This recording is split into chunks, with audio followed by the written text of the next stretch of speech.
एक लम्हा के लिए हम खामोशी इख्तियार करेंगे और खासकर ये बच्चे जो आगे तशरीफ फरमा हैं, आपसे इल्तिमास है कि खामोशी इख्तियार करें और खुदा का कलाम सुने।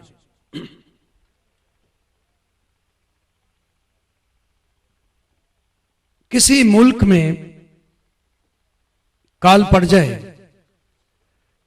या किसी मुल्क में बारिशें ना हो और पानी की सतह कम हो जाए और बिजलियां वक्फे वक्फे से आना शुरू करें और हर रोज उसके वकला सड़कों पर जुलूस निकालते हों और आए दिन बच्चों की छुट्टियां होती रहे और अदालतें बंद रहें और इंसाफ अपनी ही दहलीज पे कुचला जाता रहा हो, जिस मुल्क में गरीब के घर में रोटी ना हो और लोग एक कतार में लगकर पैसे हाथ में हो और आटा लेने के लिए खड़े हों, और जिस मुल्क में रास्तबाजी और सदाकत बाजारों में गिर गई हो, जिस मुल्क में खुदा का खौफ उठ गया, जिस मुल्क में गुनाह को गुनाह ना समझा जाए, करप्शन को इज्जत की निगाह से देखा जाए, उस मुल्क का अंजाम इंतहाई खतरनाक है। उस मुल्क के लिए खुदा के लोगों को रोजे रखना और दुआएं करना अज बस जरूरी बन जाता है। खुदा हमारे मुल्क को बचा सकता है। खुदा का हाथ छोटा नहीं हो गया कि वो बचा ना सके, लेकिन बाइबल ने फरमाया कि खुदा की और इंसानों की जुदाई होगी, उम्मतों के दरमियान दीवारें बन गई हैं, एक मुआशरा दूसरे मुआशरे से कट गया है, एक कबीला दूसरे कबीले से हो गया है, एक उम्मत दूसरी उम्मत से कट गई है। और बाइबल मुकद्दस इस बात का ऐलान करती है कि चंद खसूसी वजूहात हैं, कुछ असबाब हैं कि जुदाइयां जमीन पर नफरतों में बदल गई हैं। खुदा और इंसान की जुदाई अब सुन रहे हैं चंद दिनों से खुदा के खादमों से। मैं अगर रिपीट करूं तो माजरत के साथ, क्योंकि मजमून इस किस्म का रखा गया है। गुनाह ने खुदा और इंसान के दरमियान जुदाई पैदा कर दी। गुनाह क्या है? गुनाह की नोयत को समझना, उसकी जड़ तक जाना बहुत जरूरी है कि गुनाह क्या चीज है। पहला यूहन्ना रसूल का खत है, उसके 5वें बाब की 17 आयत का जो इब्तदाइया अल्फाज हैं वो यूं है तो हर तरह की नाराजगी गुनाह। जमीन पर नाराजगी जितनी भी होती है, चाहे वो जिनाकारी की शक्ल में हो, चाहे वो लूटने और चोर बाजारी की शक्ल में हो, चाहे वो होमोसेक्सुअलिटी हो, लेस्बियन हो, लुटेरे हो, कातिल हो, जालिम हो, दहशतगर्दी हो, ये सब गुनाह है। और गुनाह की मजदूरी मौत है और मौत का मतलब ही जुदाई है। इंसान और खुदा की जुदाई का सबसे मेन काज, सबसे बड़ा सबब गुनाह है, जिसने इंसानों को खुदा से जुदा कर दिया। और फिर यूहन्ना के खत में उसके पहला यूहन्ना है 3 बाब की 4 आयत, वहां लिखा है कि शरा की मुखालफत गुनाह है। अगर कवानीन तोड़ दिए जाएं तो यह गुनाह है, अगर शरीयतें पामाल कर दी जाएं तो यह गुनाह है, अगर खुदा के आइन को कुचल दिया जाए तो यह गुनाह है, खुदा के अहकाम को, उसके कवानीन को पस्त कर दिया जाए, पामाल कर दिया जाए, रौंद डाला जाए, रेजा रेजा कर दिया जाए, तोड़ दिया जाए तो यह गुनाह है। हर तरह की नाराजगी गुनाह है।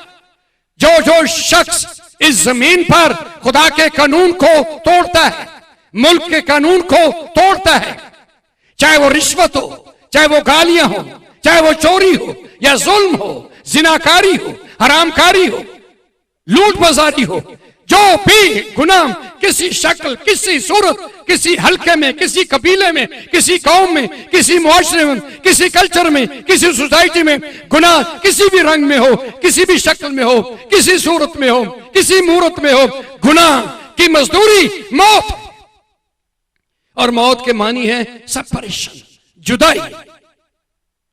गुनाह ने इंसानों के दरमियान और खुदा के दरमियान जुदाई की दीवार पैदा कर दी है। नाफरमानी, नाफरमानी, खुदा की नाफरमानी,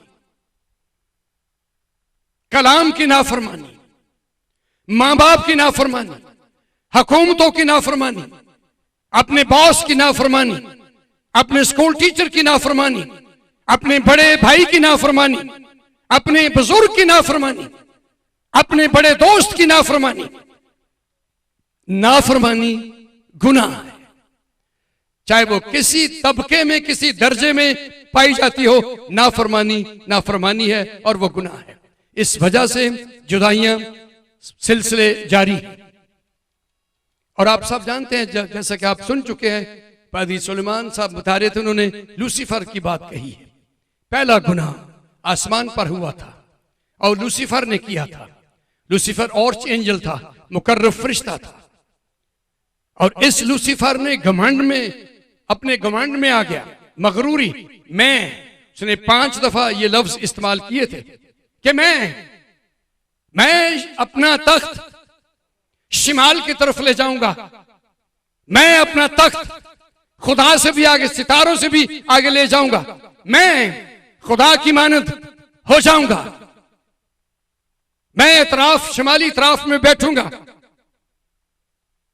और उसने 5 दफा लफ्ज अपनी जात के लिए, मैंने ये किया, मैं करूंगा। और ये डेंजरस अल्फाज हैं, खतरनाक अल्फाज हैं जब आप इस किस्म के अल्फाज इस्तेमाल करते हैं। लूसीफर, डेविल ने, इस मुकर्रब फरिश्ते ने शैतान होने से पहले ये अल्फाज कहे कि मैं खुदा से भी ऊंचा अपना तख्त ले जाऊंगा और खुदा की मानद दूंगा। ये कौन शख्स था? ये लूसीफर। इसके नाम के मानिए सुबह का फर्जंद, सन ऑफ लाइट, रोशनी का फर्जंद, नूर का अलंबरदार, इब्ने सहर, इब्रानी जबान में इब्ने सहर, सुबह का बेटा। इसको सुबह का फर्जंद, सुबह का बेटा, रोशनी का अलंबरदार। इसके नाम के एक और मानी भी है, चीफ म्यूजिशियन, मीर मुगन्नी इसके नाम के मानी थे। बहुत बड़ी प्रेज एंड वर्शिप खुदाम के हुजूर में प्रस्तुत हमदोसना को लीड करता था। और इसके बदन में बिजलियां थी, रोशनियां थी, कमकमे थे। इसके अंदर कीमती आतिशी पत्थर थे और इन पत्थरों में चलता था और इन्हीं की पोशाक इसने पहन रखी। इसके अंदर से रोशनियां और बिजलियां और सूर्य निकलती थी और ये शख्स स्ताइश को, हमदोसना को लीड करता था खुदा के हुजूर में। वहीं से इसके अंदर घमंड आया, मैं अपना तख्त खुदा से भी ऊंचा ले जाऊंगा, मैं सितारों से भी आगे चला जाऊंगा। डॉक्टर अल्लामा इकबाल ने यह शेर कहा, सितारों के आगे जहां और भी है। लेकिन ये खतरनाक सोच रही है, अगर कोई सितारों से भी आगे जाना चाहे तो वो इब्लीसी थॉट है, डेविल का थॉट है। ये खतरनाक सोच है कि हम सितारों से भी आगे जाना चाहते हैं। इनकरेजमेंट एक और चीज है, हौसला अफजाई एक और चीज है, जैसे डॉक्टर अल्लामा इकबाल ने की है। लेकिन ये कहना कि मैं अपना तख्त खुदा से भी ऊंचा कर लूंगा, खुदा की मानद हो जाऊंगा। लोगों ने, बड़े बड़े लोगों ने दावे किए, मैं खुदा की मानद होना चाहता हूं। कुछ लोगों ने तो यह भी दावा किया, हमें खुदा की जरूरत नहीं है। लेनिनग्राड ने, जोसेफ स्टालिन ने, कार्ल मार्क्स ने और हिटलर ने, इन लोगों ने कहा हमें खुदा की जरूरत नहीं है, हमें इंजील की जरूरत नहीं है, हमें यीशु की जरूरत नहीं है, हम खुद अपनी जात में खुदा हैं। इन लोगों ने खुदा की जात के खिलाफ नारे बुलंद किए हैं और इन्होंने कहा कि हम सफाए हस्ती से यीशु मसीह का नाम इस जमीन पर से, बाइबल को, यीशु नाम को मिटा देंगे। और यहां तक हिटलर ने कहा कि रॉक एंड रोल, ये डांस जिसका शहंशाह हुआ है एल्विस प्रेस्ली, जो 42 साल की उम्र में जिसने खुदकुशी कर ली, हिटलर ने कहा कि rock and roll Elvis Presley का जिंदा रहेगा, लेकिन यीशु का नाम मिट जाएगा। लेकिन आज हिटलर कहां है? हिटलर ने खुदकुशी कर ली है, एल्विस प्रेस्ली ने खुदकुशी कर ली है।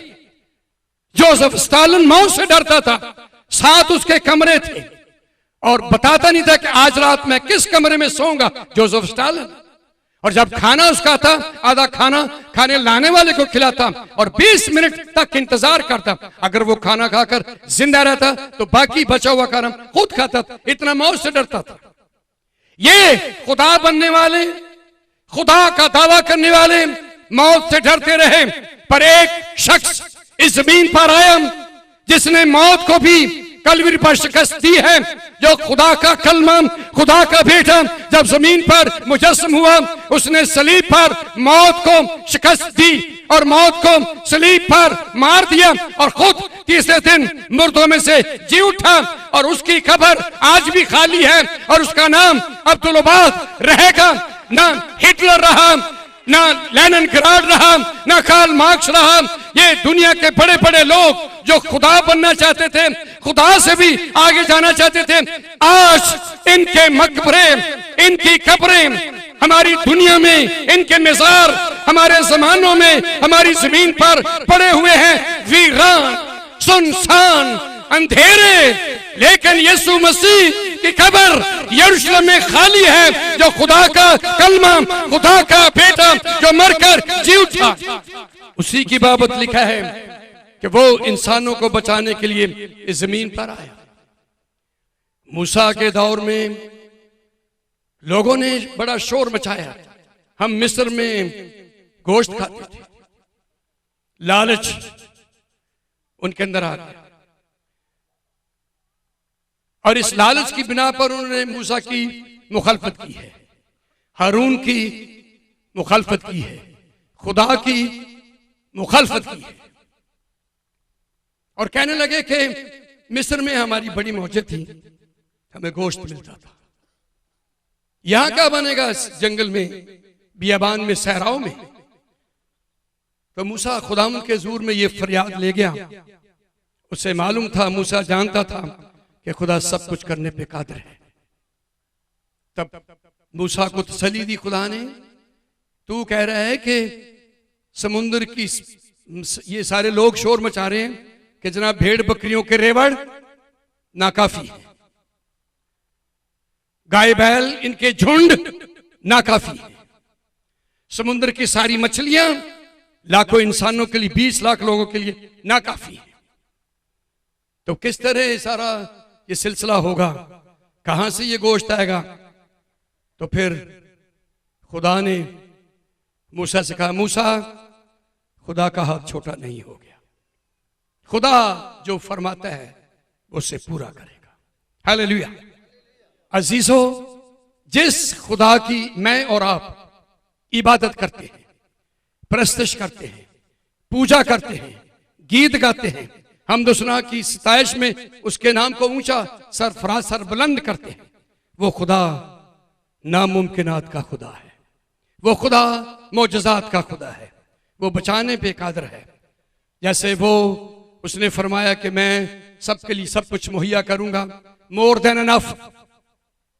खुदा का ये जो नाम है यहोवा यरी, इसके मानी सिर्फ यही नहीं है कि खुदा मुहैया करता है, इसके मानी है काफी से ज्यादा देने वाला, मोर देन एनफ, काफी से ज्यादा मुहैया करने वाला, जो मुहैया करता, जो हमारी जरूरत है उससे ज्यादा हमें देने वाला। खुदा नामुमकिन काम कर सकता है। हमारा ईमान कहां है?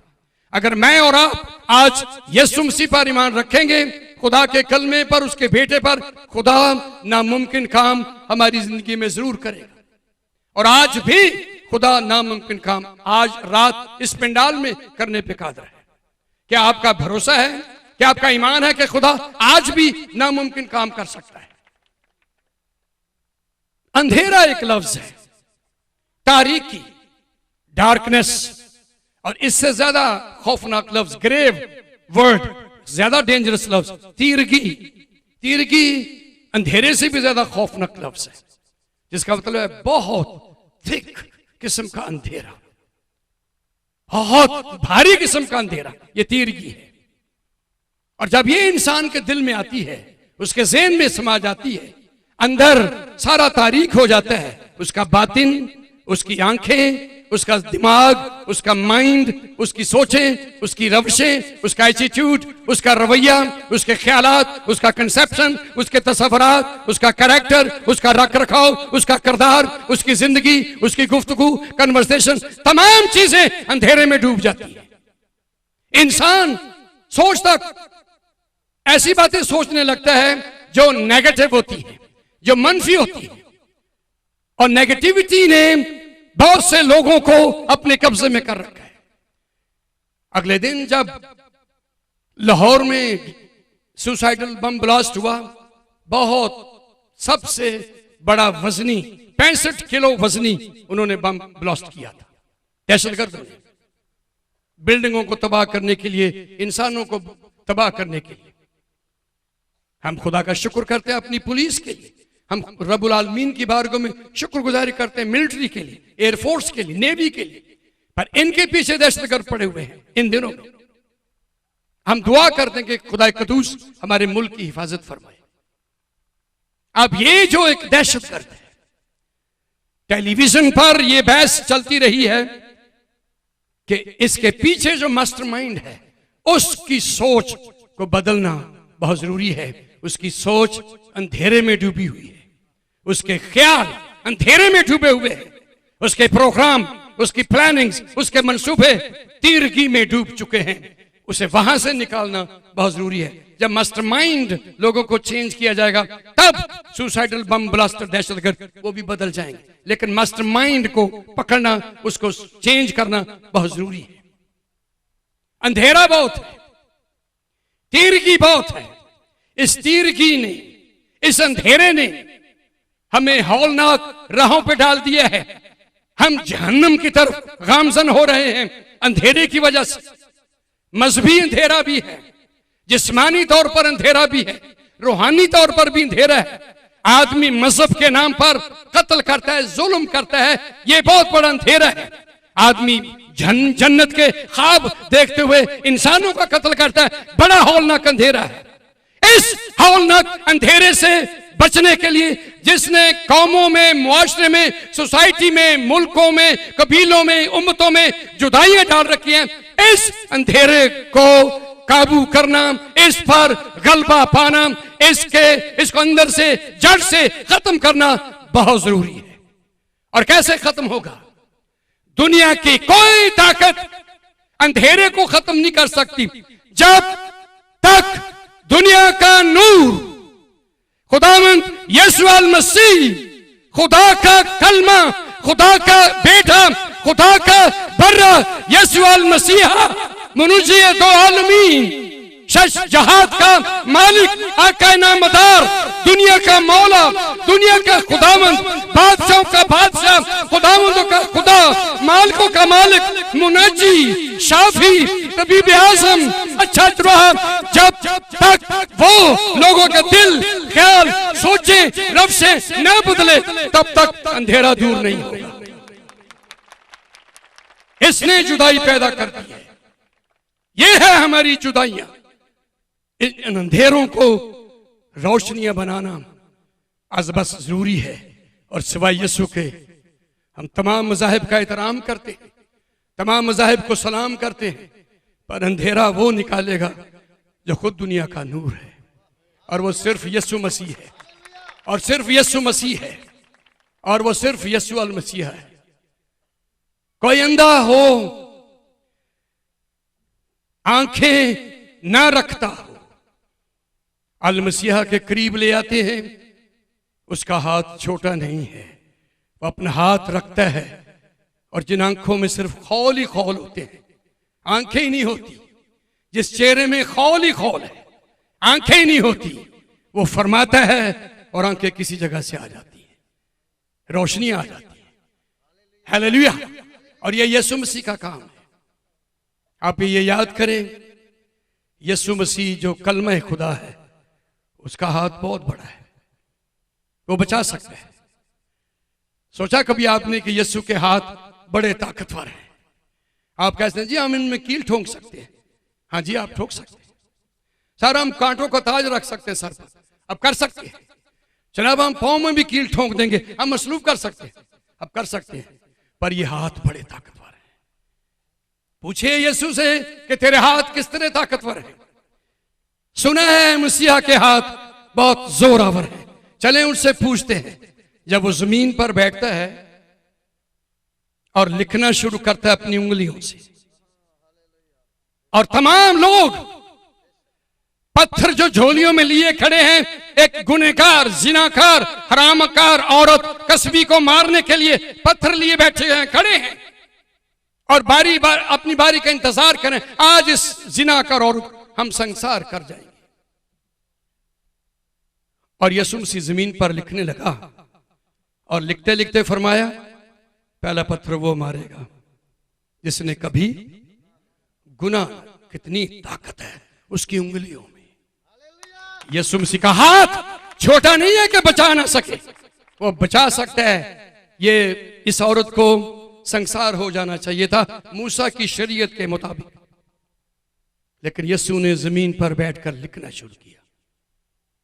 अगर इसी चैप्टर को पढ़े ना 59 बाब को यसाया, तो लिखा है तुम्हारी जबान झूठ बोलती है, तुम्हारी उंगलियां खून आलूदा हैं, तुम्हारे हाथ गुनाह करते हैं, तुम्हारे पांव बदी के लिए दौड़ते हैं, तुम्हारी जबान, तुम्हारे होंठ, तुम्हारे लिप्स सब गुनाह से भरे हैं।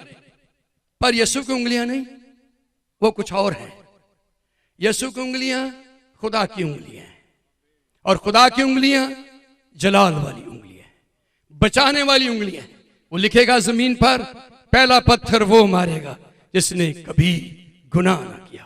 फिर तमाम पत्थर मारने वाले, सारे शरीयत के अलंबरदार, बड़े बड़े मजहब के ठेकेदार, जो मारना चाहते हैं, संसार करना चाहते हैं, जो शिकंजे में लाना चाहते हैं, जो कुचल देना चाहते हैं, बारी बारी पत्थर जमीन पर फेंकते जाएंगे। फिर औरत रह जाएगी और यीशु मसीह खड़ा होगा और वो फरमाएगा, औरत, ऐ औरत, क्या तुझ पर किसी ने हुक्म लगाया?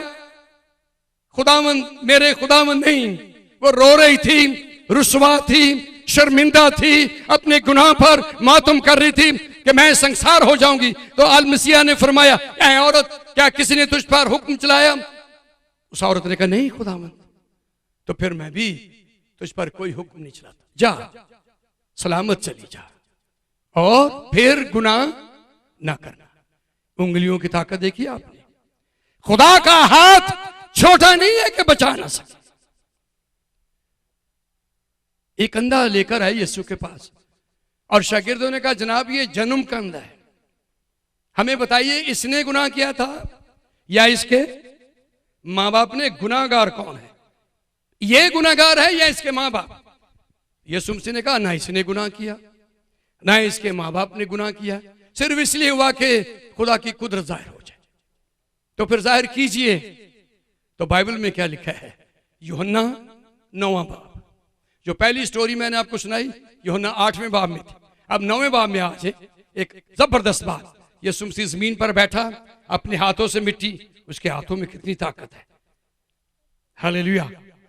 उसका हाथ छोटा नहीं कि बचा ना सके, उसने मिट्टी गोंदी है और थूक उसमें डाला है और मिट्टी उसकी आंखों पे लगा दी और अंधे को क्या फरमाया? सामने जा, शलौक के हौज में जाकर अपने आप को धो ले, मिट्टी मैं लगाऊंगा, मेरे हाथों में इतनी पावर है, ताकत है कि मिट्टी मैं लगा दूंगा और तू धो लेना। अगर वो कहता है जी मैंने धोना नहीं है, तो फिर आज भी मिट्टी 2000 साल के बाद भी वो मिट्टी लगी रहनी चाहिए, क्योंकि यीशु ने लाई से वो लथनी नहीं सी।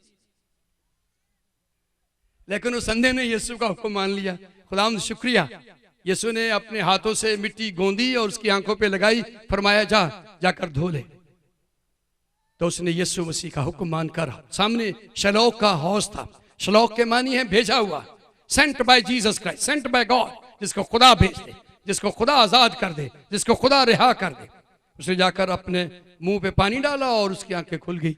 ये जन्म कंद, 40 साल की उम्र थी, बालिग था वो शख्स, 4 साल का बच्चा नहीं था, 40 साल की उम्र थी और बालिग शख्स था, उम्र रसीदा शख्स था।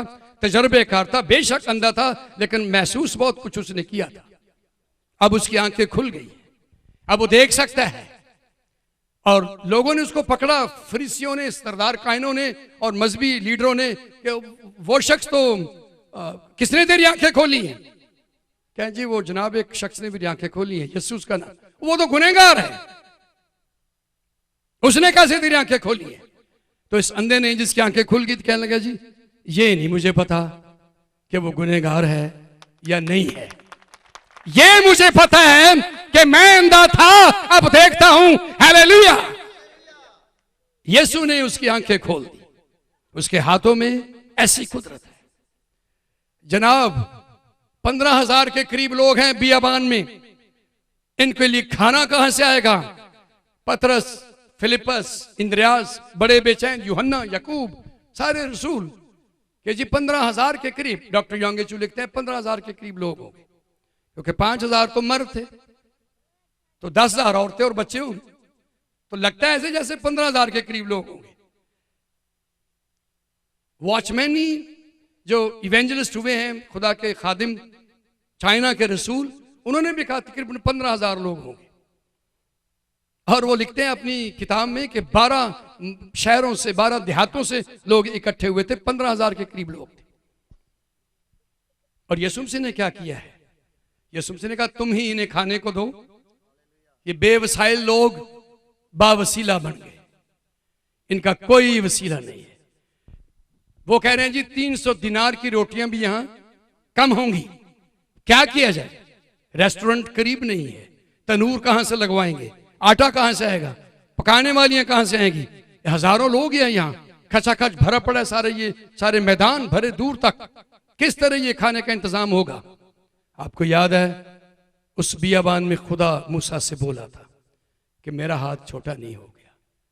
तुम कहते हो जनाब ये भेड़ बकरियों के रेवड़, गाय बैलों के झुंड और समुद्र की सारी मछलियां कौन लेकर आएगा, कौन खिलाएगा, किस तरह इंतजाम होगा? खुदा फरमाता है मेरा हाथ छोटा नहीं हो गया। हालेलुया। यीशु मसीह ने फरमाया वो रोटियां, कहने जी हमारे पास कितनी रोटियां?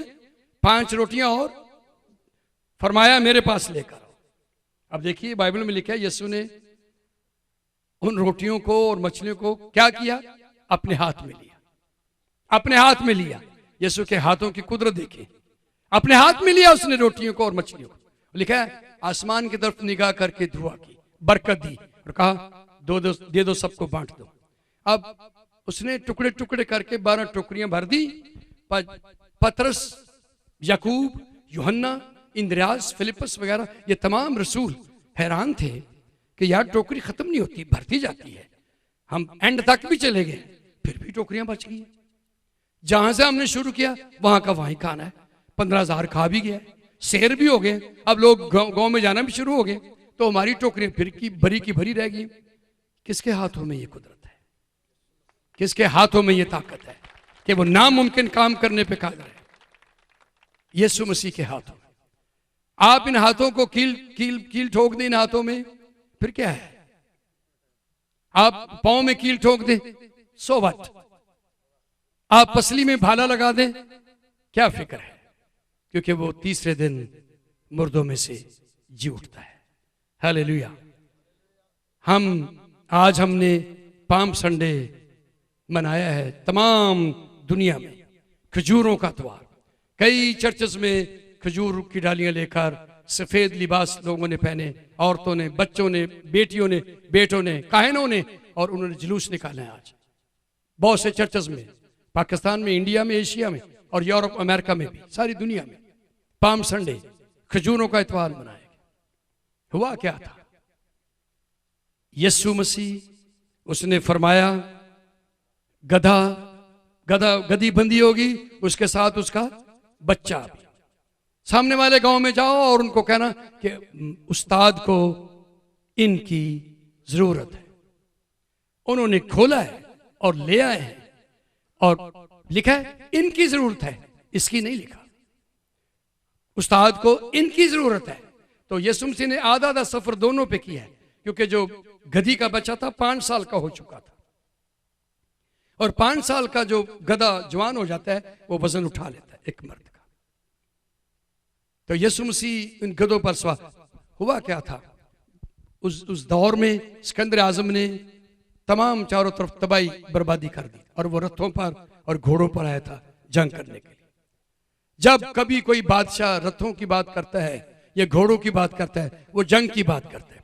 पर जब कभी कोई लीडर, कोई बादशाह, कोई फरमारवा गधे पर बैठकर किसी दूसरी सल्तनत में पहुंचता है तो वो सलामती का पैगाम लेकर आता है, सुलह का पैगाम लेकर आता है। यीशु चूंकि सुलह का शहजादा है, सलामती का शहजादा है, लिहाजा वो गधे पर सवार होकर गया यरूशलेम की तरफ, सिर्फ बताने के लिए कि मैं सुलह का पैगाम, सलामती का पैगाम लेकर आया। इसलिए उसकी बाबत लिखा है, और हमको हमारे लिए एक लड़का तवल्लुद हुआ और हमें एक बेटा बख्शा गया, सल्तनत उसके कंधे पर होगी, उसका नाम अजीब, मुशीर, खुदा कादिर और अब्दियत का और सलामती का शहजादा, प्रिंस ऑफ पीस। और प्रिंस मैंने होता है किसी चीज की इब्तदा करने वाला, किसी चीज का आगाज करने वाला। सलामती का आगाज भी यीशु ने किया है, बचाने का इंतजाम भी यीशु ने खुद किया है। यीशु ही बचा सकता है, यीशु ही निजात दे सकता है गुनाहों से, बदकिरदारियों से।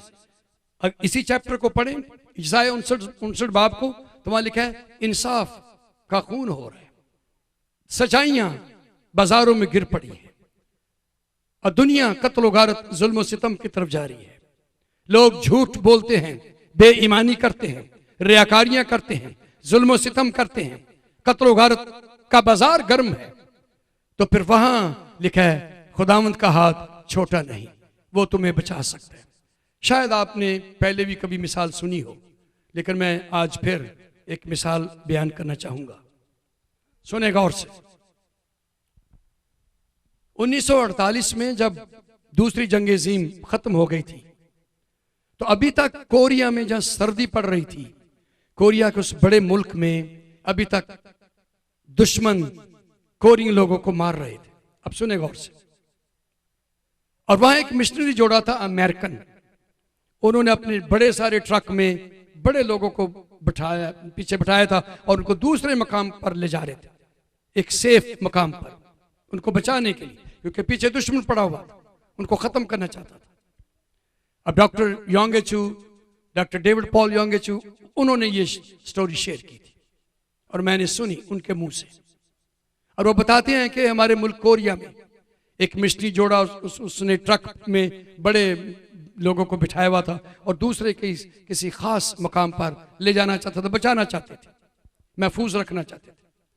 अचानक उस मिशनरी ने जो ट्रक चला रहा था, उसकी बीवी ने शोर मचाया, कहने लगी रोकें, stop it, stop it, stop here. तो वो कहने लगा पीछे दुश्मन आ रहा है, वो हमें मार देंगे, कत्ल कर देंगे, खत्म हो जाएंगे हम सब लोग। अब सुने गौर से। लेकिन वो औरत शोर मचाती रही, नहीं नहीं रोको, रोको यहाँ ट्रक। तो सामने पुल आ गया, उस पुल के करीब जाकर इस मिस्ट्री ने एक ब्रेक लगा दी जब ब्रेक, तो ये औरत नीचे उतरी, कहने लगी सब मेरे पीछे आओ। वो सब उतर के बारी बारी, वो सोचने लगे शायद हमें छुपाना चाहती है, लेकिन मामला कुछ और था। खुदा इस औरत की रहनुमाई करा। जब वो नीचे गए पुल के नीचे, तो एक औरत बैठी थी, कोरियन, बिल्कुल नंगी थी, उसकी गोद में उसका बच्चा था, जिसने उसे अपने कपड़े उतारकर उसे लपेटा था सर्दी से बचाने के लिए। अचानक इस औरत का वज़े हमल आ गया, उसने उस पुल के नीचे जाकर अपने बच्चे को पैदाइश तो दी, जन्म तो दिया, लेकिन सर्दी से बचाने के लिए अपने तन के सारे कपड़े उतारकर उस बच्चे को लपेट लिया। खुद वो मर चुकी थी और वो बच्चा जिंदा था।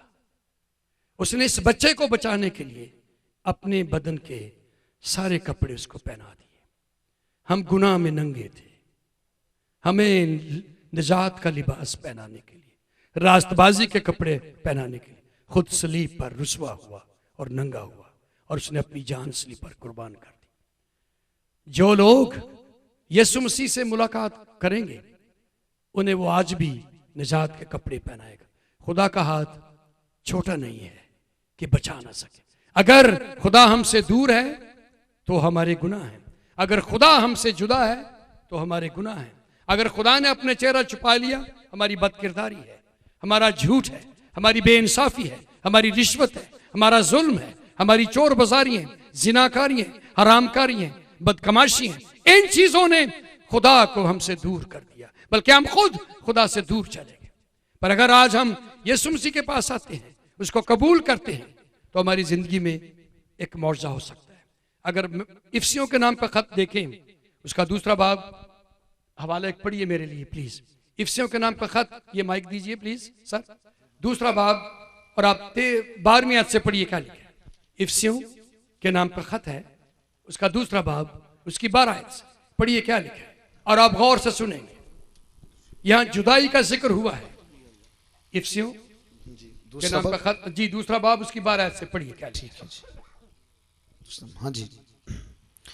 अगले जमाना में मसीह से जुदा और इस्राएल की सल्तनत से, अगले जमाने में हम क्या थे? मसीह से जुदा थे।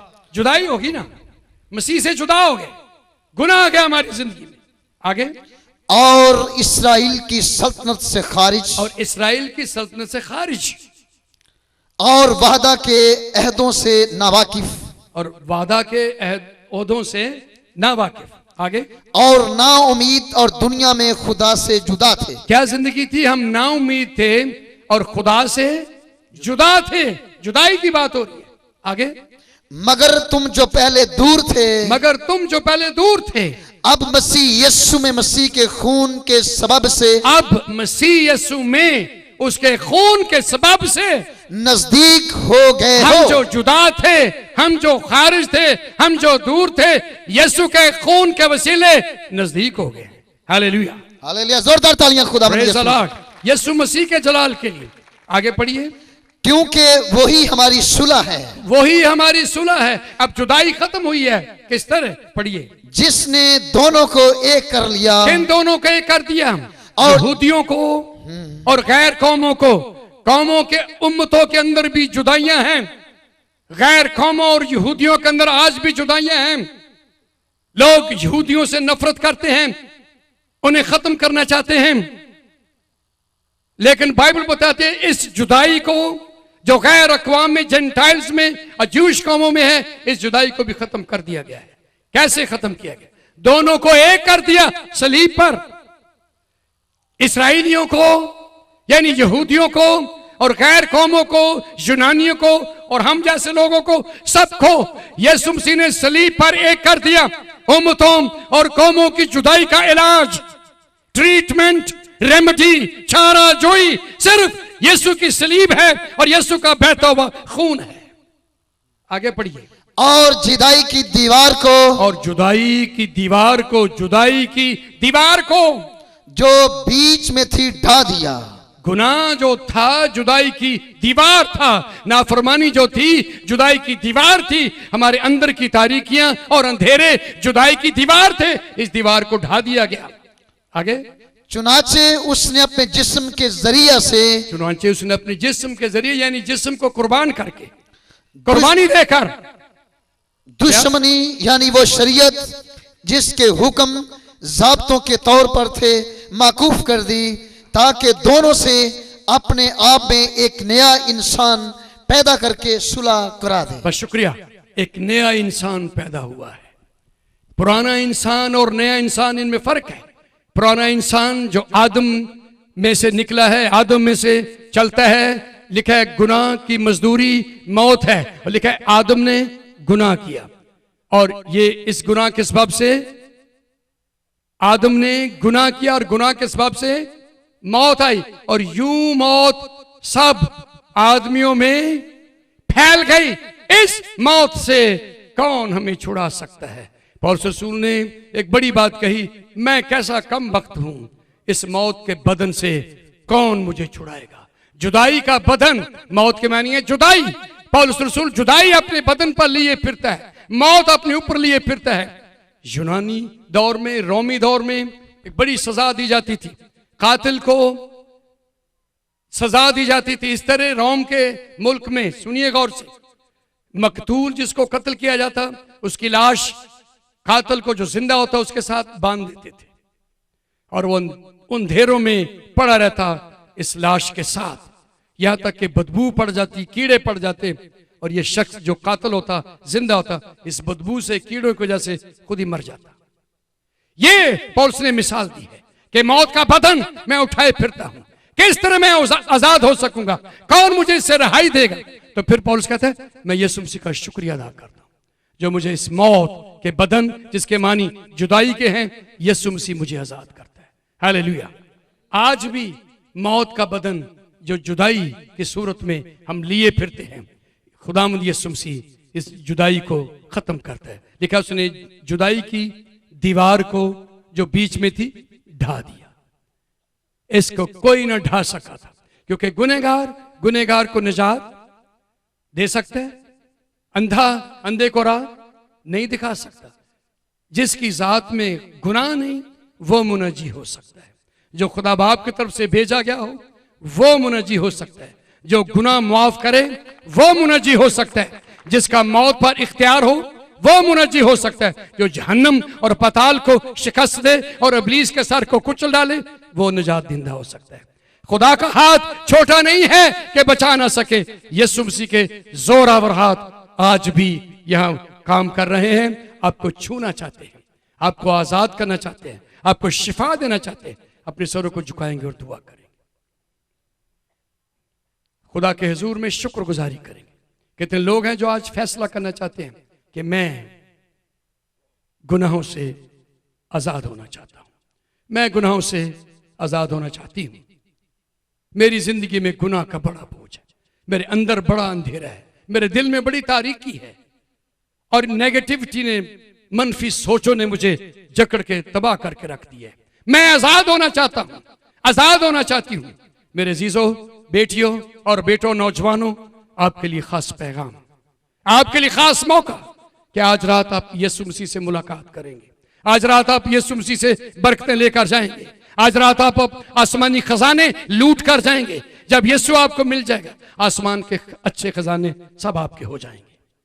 निजात दुनिया का सबसे बड़ा खजाना है। गुनाहों से रिहाई, गुनाहों से खलासी, बदरूहों से निजात, बीमारियों से खलासी सिर्फ यीशु मसीह दे सकता है, और वो यहां मौजूद है और आपका मुंतजर है। कितने लोग हैं जो आज गुनाहों से आजाद होना चाहते हैं? अपने हाथ दिखाइए, जल्दी से खुदावंद को अपने हाथ दिखाइए। खुदावंद को, बेटों और बेटियों और नौजवानों, यीशु मसीह को अपने हाथ दिखाइए। आप जहां कहीं हैं, बहुत पीछे बैठे हैं, या इन दीवारों से बाहर मेरी आवाज सुन रहे हैं, शायद आप घरों में आवाज सुन रहे हैं, आप किसी मजहब, किसी कौम से हैं, यीशु मसीह सिर्फ क्रिश्चियनों का नहीं है, यीशु मसीह सिर्फ यहूदियों का नहीं है, यीशु सारी उम्मतों का यीशु है। यीशु सबके लिए मुआ है, यीशु सबके लिए जमीन पर आया है। खुदा ने दुनिया से ऐसी मोहब्बत रखी, सारी उम्मतों और कौमों से ऐसी मोहब्बत रखी कि उसने अपना इकलौता बेटा बख्श दिया, ताकि जो कोई किसी मजहब, कौम, उम्मत, डिनोमिनेशन से हो, जो कोई उस पर ईमान लाए हलाक ना हो बल्कि हमेशा की जिंदगी पाए।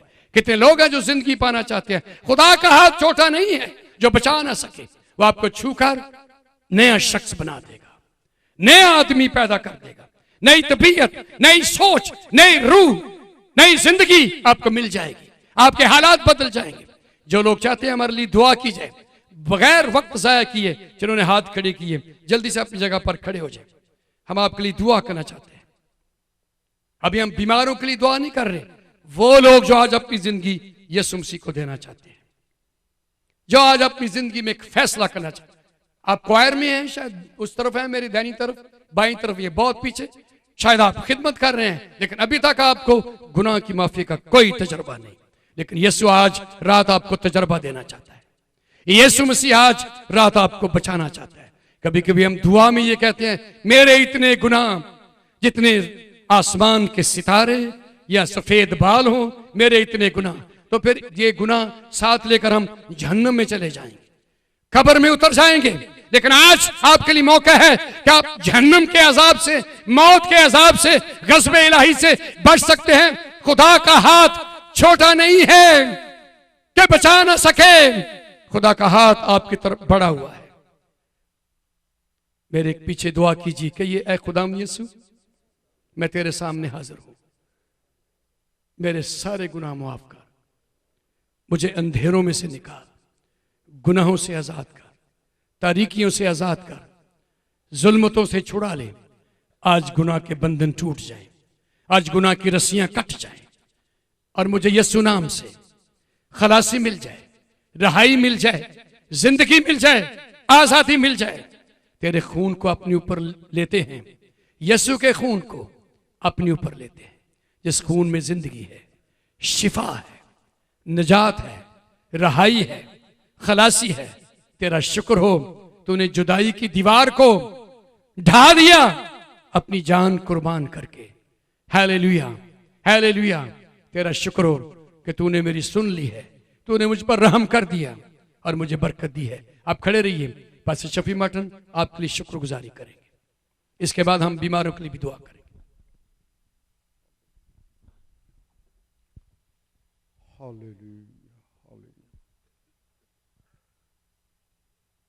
ऐ खुदावंद यीशु, तू जो कल आज बल्कि अब तक यकसा है,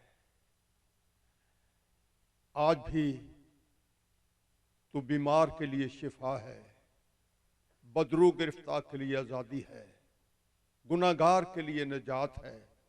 तेरा शुक्र करते हैं और तेरा वादा है कि जहां दो या तीन मेरे नाम में इकट्ठे हैं, मैं उनके बीच में हूं। खुदावंद, हमारा ईमान है कि आज इस पंडाल में तू मौजूद है, तू चल फिर रहा है। आज के कलाम के लिए तेरा शुक्र, तेरे खादम के लिए तेरा शुक्र, जिसमें से होकर तूने अपने बच्चों के साथ कलाम किया है, तू इनके साथ बोला है और तेरे पाक रूह ने इन्हें तारीख दी है कि ये अपने गुनाहों का इकरार करें, अपनी नाराजगी का इकरार करें। और तेरे कलाम में ये लिखा है कि जो कोई अपने गुनाहों को छिपाता है और वो कभी कामयाब ना होगा, लेकिन जो कोई उसका इकरार करके तर्क करता है उस पर रहमत हो जाती है।